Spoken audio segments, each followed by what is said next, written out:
Hi everyone, welcome back.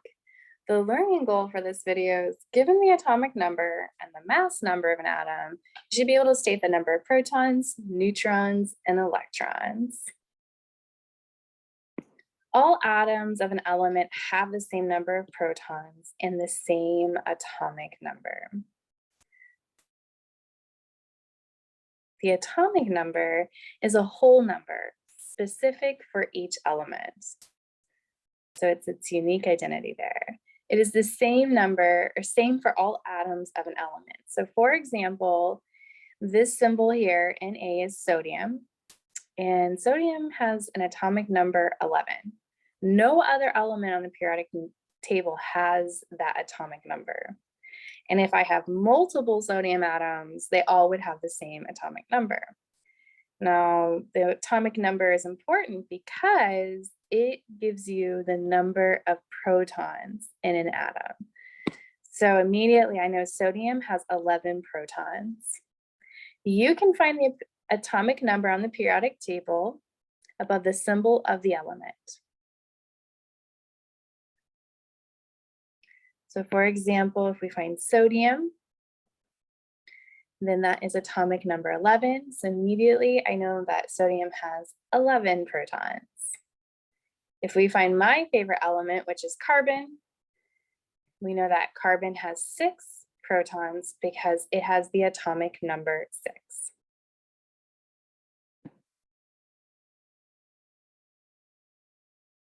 So once again, atomic number is equal to the number of protons. Some more examples. The atomic number of hydrogen is 1. Every hydrogen has 1 proton. We just did carbon. Every carbon atom has 6 protons. The atomic number of copper is 29, so that means every copper atom has 29 protons. And this is a core chemistry skill, counting protons and neutrons and also electrons.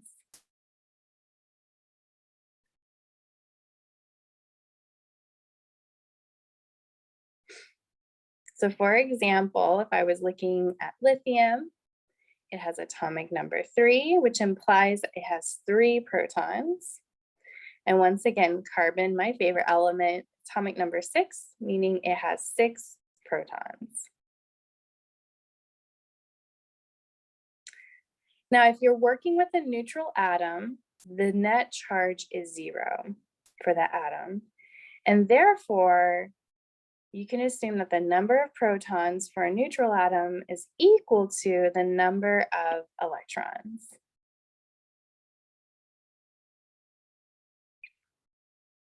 For example, aluminum has an atomic number 13, which means it has 13 protons. And because it has a net overall charge of 0, then that must mean it has 13 electrons. And that's because we remember electrons are negative and protons are positive.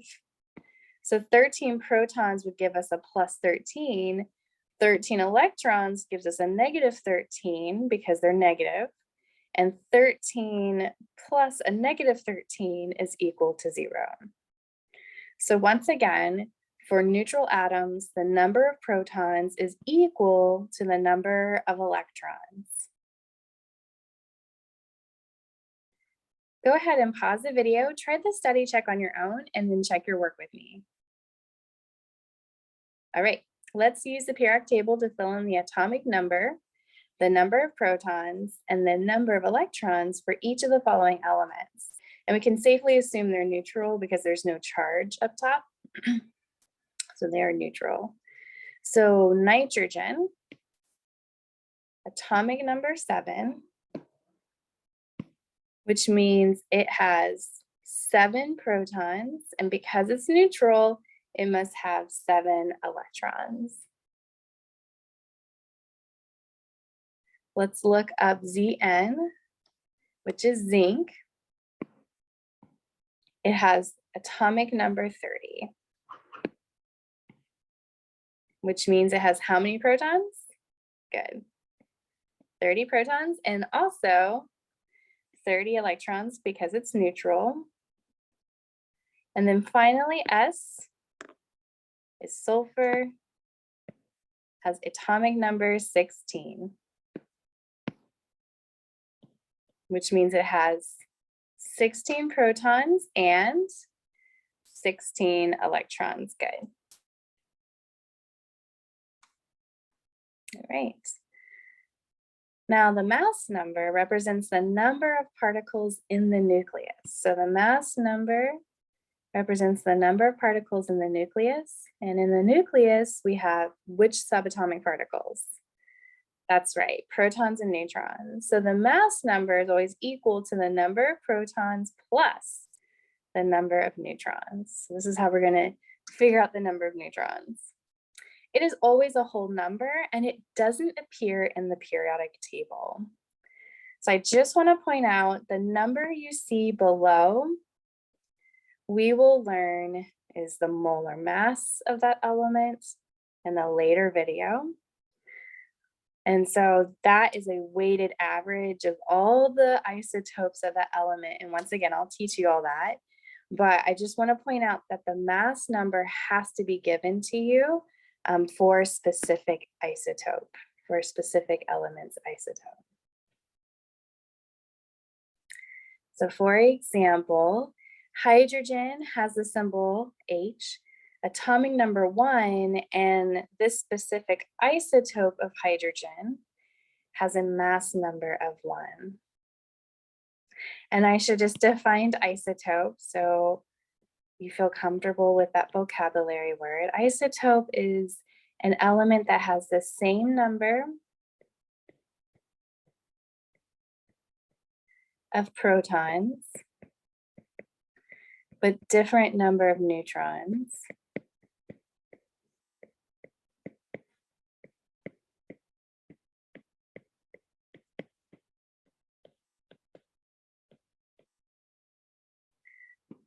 And many elements have more than one isotope. So for hydrogen, I believe there's about 3 naturally occurring isotopes. And this one is an example of one isotope, which has a mass number of 1, which means it has 1 proton but 0 neutrons and 1 electron. And then there's also an isotope of hydrogen that we refer to as deuterium, which still has atomic number 1, but mass number 2, and that one has 1 proton and 1 neutron. So I'd have to provide you the mass number for the specific isotope of that element. So let's review. The number of protons is equal to the atomic number. The number of protons plus neutrons is equal to the mass number, but I have to provide that number for you. The number of neutrons is equal to the mass number that's provided for you minus the atomic number of that element. And once again, mass numbers are given for specific isotopes only. So I'll have to provide that data for you. You cannot get the mass number from the periodic table. So go ahead, pause this video and try to do this one on your own first, and then come back and check your work with me. All right, so this question says an atom of lead has a mass number of 207. Once again, that has to be provided as well as the identity here of the element we're studying. And we are asked for them how many protons and how many neutrons and how many electrons. So protons, remember, come from the atomic number.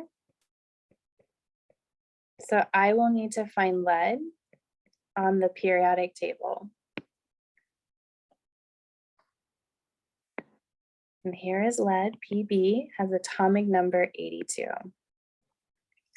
So that means it has 82 protons. And I'm going to use that symbol, little p, and then the plus superscript there to indicate the charge. How many neutrons does this isotope of lead have?